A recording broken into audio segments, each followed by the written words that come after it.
We are proud of who we are and what we do. We are a founding member of the Football League. We are 1884. We are positive, inspired and passionate. We are now.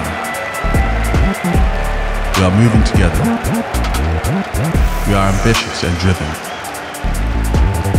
We are progress. We are change.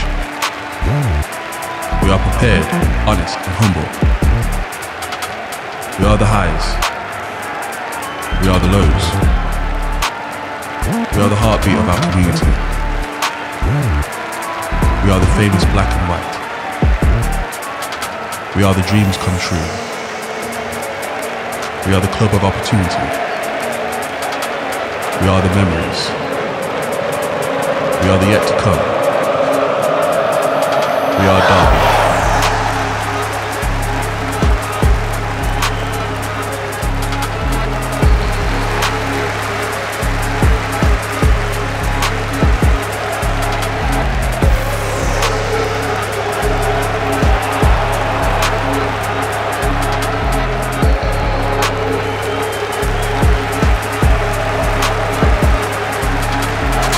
Complete faith in you lot as a group.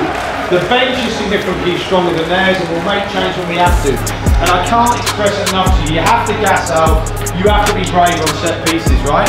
And I brought all them in the room, so I want you to look at them. Because they're the people that work hour upon hour upon hour trying to help you all the time. And they're the people that will be there at the end of it to congratulate you or to be sorry for you. But they're the people you're playing for. All the people on the fucking wing wall you're playing for. And you could achieve something great. You could. And all I ask is you give it your best. Give it your fucking best. If it ain't your day, fine, get off. I'll send one of the game changers on. It's absolutely fine. But you have to start off with the mentality that you're going out to win the football game. That you're playing fearless.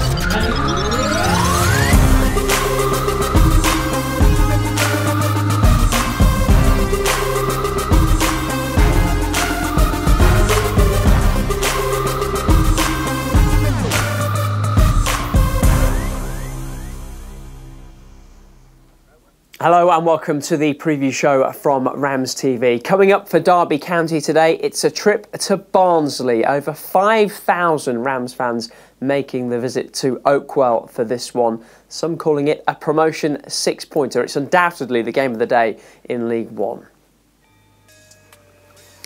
And with apologies to Oxford and Peterborough, this is the top four and this looks like where the two automatic promotion winners will come from. Barnsley start the day 6 points off second, though they do have a game in hand on Derby and they host Bolton a week on Tuesday.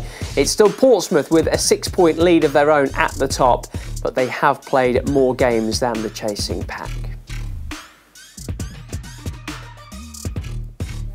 I'll show you what Bolton and what Portsmouth are up to today a little later in the programme. Derby, of course, beat Stevenage last weekend at Pride Park Stadium, picking up a massive win without a recognised striker in the squad. So on Monday, the Rams went out and signed one. Dwight Gayle could make his debut at Barnsley today.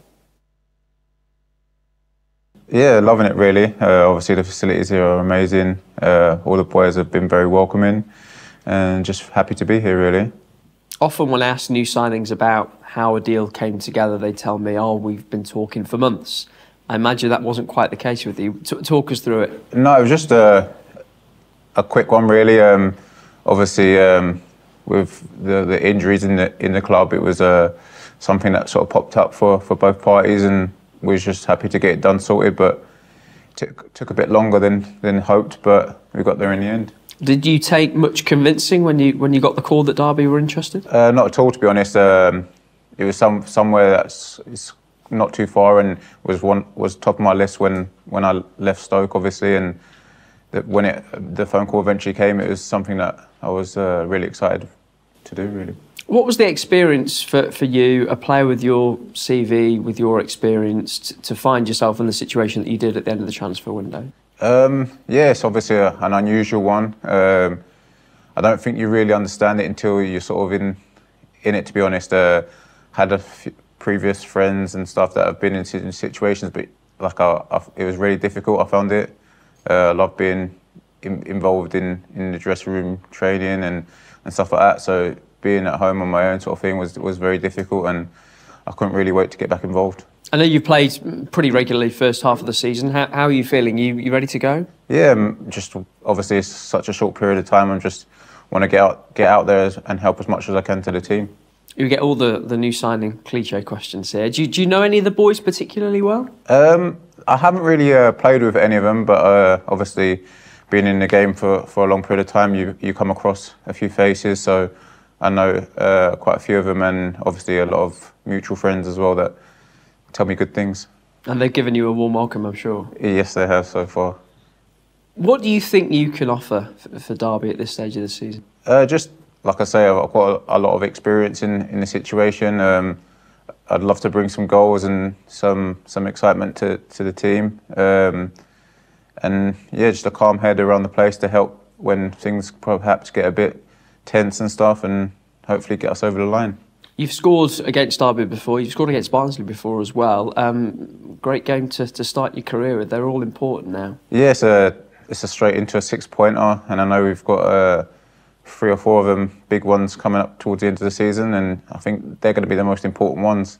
And I think if we can get off to a good one with the first one, I think put us in a good position for the remainder of the season.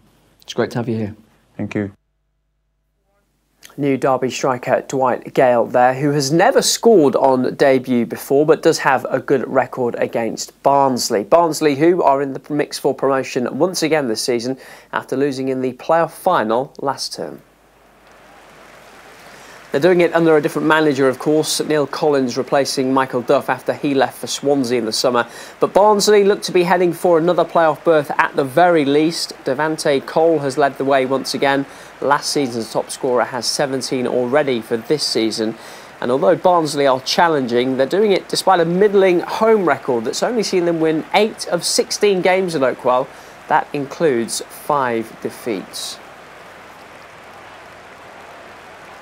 By contrast, they've only lost once away from home all season. That was at Pride Park back in November. Well, Barnsley come into this one 6 points behind the Rams with the game in hand. Manager Neil Collins, though, says this isn't a must-win game for his side. Doug O'Kane covers Barnsley for the Barnsley Chronicle. Yeah, I mean, obviously, it feels like a really important game, and he did go on to say that. I think the problem is when you say something's a must-win game, if you don't win it, then where do you go from there, I guess? But obviously, if Barnsley win it, it's really big for them.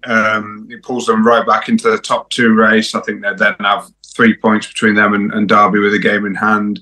I suppose Barnsley might be thinking, well, if they draw, it's not the end of the world. They've got Bolton at home next, so that probably would be a must-win game. And if they get 4 points from those 2, they're still in the mix. But yeah, it's a massive game, and a win would really spice up the top 2 race going into the sort of the last 10 games or so.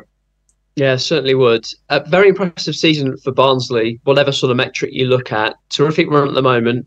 Only failed to score in 1 game all season, I think. Is this what people expected from Barnsley this season?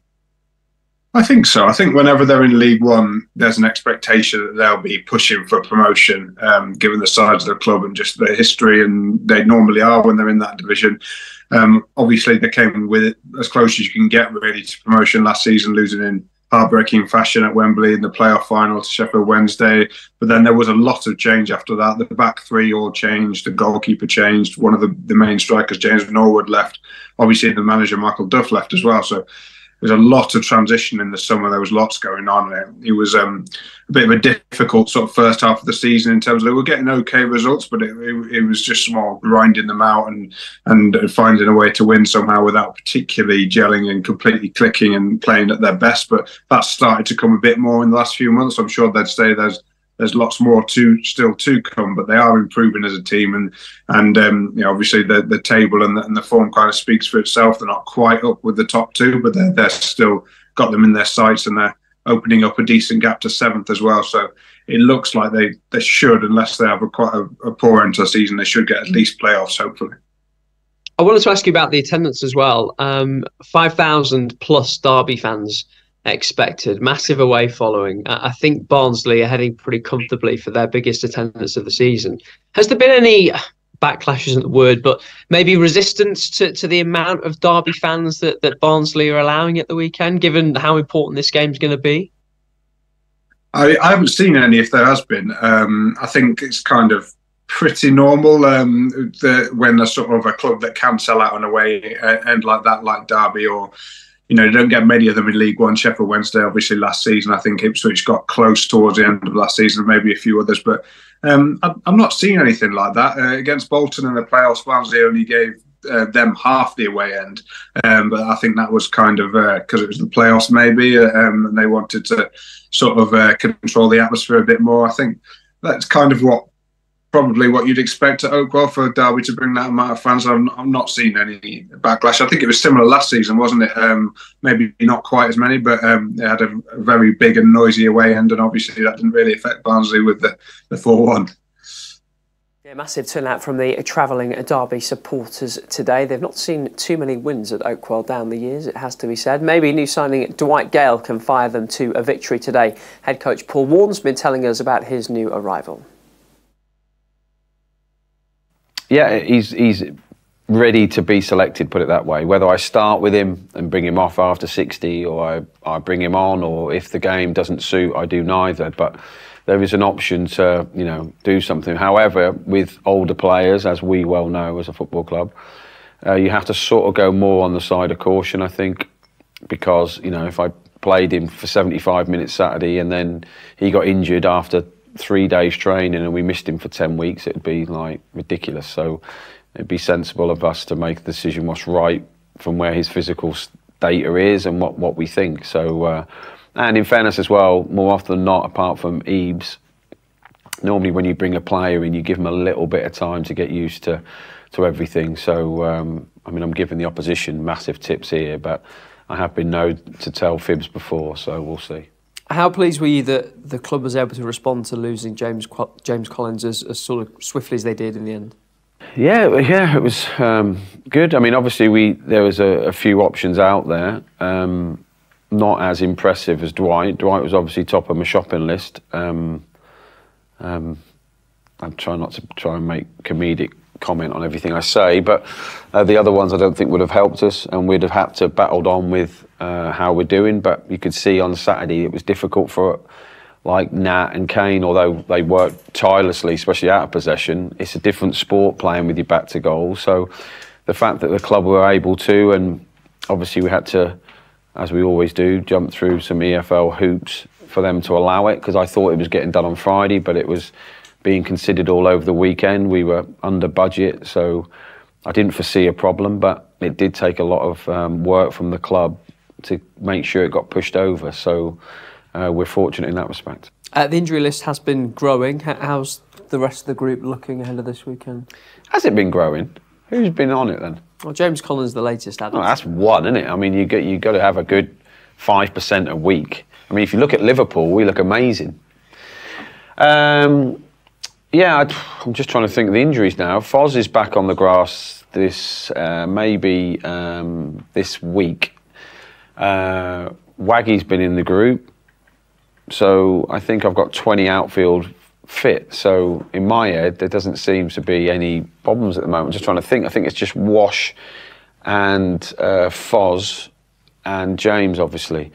If you speak to James, though, you should interview James. He thinks he's fit to play Saturday, which is amazing. He's not wearing a knee brace anymore, and he's virtually, as I walk past him, doing lunges and kick-ups and overhead kicks and saying, I feel great, Gaffer. So, all the best for the physios if they think they're keeping him out for too long. So, so it doesn't feel like we've got any injuries. I know Josh Vickers is still quaddy sore, but if needed, he could strap up and get on with it. Derby boss Paul Warne. Already one result to bring you from the weekend in League One. Cheltenham getting a point at Wigan last night. The lunchtime kickoff is underway. Cambridge hosting Peterborough in that one. Elsewhere at 3 today, leaders Portsmouth visit Charlton. Bolton go to Blackpool. Oxford host Leyton Orient. And Stevenage welcome Wycombe. We've taken a look at the leaders already. Peterborough, Oxford and Stevenage all hoping to stay in the mix. Blackpool not out of the running for the playoffs either, particularly if they do beat Bolton today. At the other end, only goal difference currently keeping Charlton out of the bottom four. Port Vale already in the relegation zone. They need to make the most of those games in hand. Shrewsbury only 2 points above the drop zone. But our eyes will be on Oakwell today and that battle between Barnsley and Derby County. Overseas viewers can watch it on RamsTV. Get your Game Pass now at dcfc.co.uk. Matchday Live will be with you from 2:30. Sean Barker back alongside as always. We'll see you then. Goodbye.